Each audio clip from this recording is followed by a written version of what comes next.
بسم اللہ الرحمن الرحیم۔ السلام علیکم ورحمۃ اللہ وبرکاتہ۔ ترجمہ قرآن مجید کا سلسلہ آگے بڑھاتے ہوئے آج ہم سورہ انعام کی آیت نمبر 74 سے 81 تک کا ترجمہ پڑھیں گے۔ آیت نمبر 74۔ اور وہ وقت بھی یاد کرنے کے قابل ہے جب ابراہیم علیہ السلام نے اپنے باپ آزر سے فرمایا کہ کیا تو بتوں کو معبود قرار دیتا ہے؟ بے شک میں تجھ کو اور تیری ساری قوم کو کھلی گمراہی میں دیکھتا ہوں۔ آیت نمبر 75۔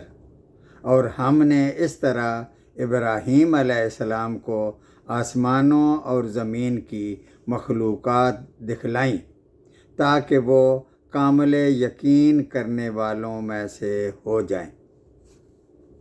آیت نمبر 76۔ پھر جب رات کی تاریکی ان پر چھا گئی تو انہوں نے ایک ستارہ دیکھا۔ آپ نے فرمایا کہ یہ میرا رب ہے، مگر جب وہ غروب ہو گیا تو آپ نے فرمایا کہ میں غروب ہو جانے والوں کو پسند نہیں کرتا۔ آیت نمبر 77۔ پھر جب چاند کو دیکھا چمکتا ہوا تو فرمایا کہ یہ میرا رب ہے، لیکن جب وہ بھی غروب ہو گیا تو آپ نے فرمایا کہ اگر مجھے میرے رب نے ہدایت نہ کی تو میں گمراہ لوگوں میں شامل ہو جاؤں گا۔ آیت نمبر 78۔ پھر جب آفتاب کو دیکھا چمکتا ہوا تو فرمایا کہ یہ میرا رب ہے، یہ تو سب سے بڑا ہے۔ پھر جب وہ بھی غروب ہو گیا تو آپ نے فرمایا اے میری قوم، بے شک میں تمہارے شرک سے بیزار ہوں۔ یہ سب اپنی قوم کو سمجھانے کا انداز تھا، ورنہ وہ شرک سے بیزار تو پہلے ہی سے تھے۔ آیت نمبر 79۔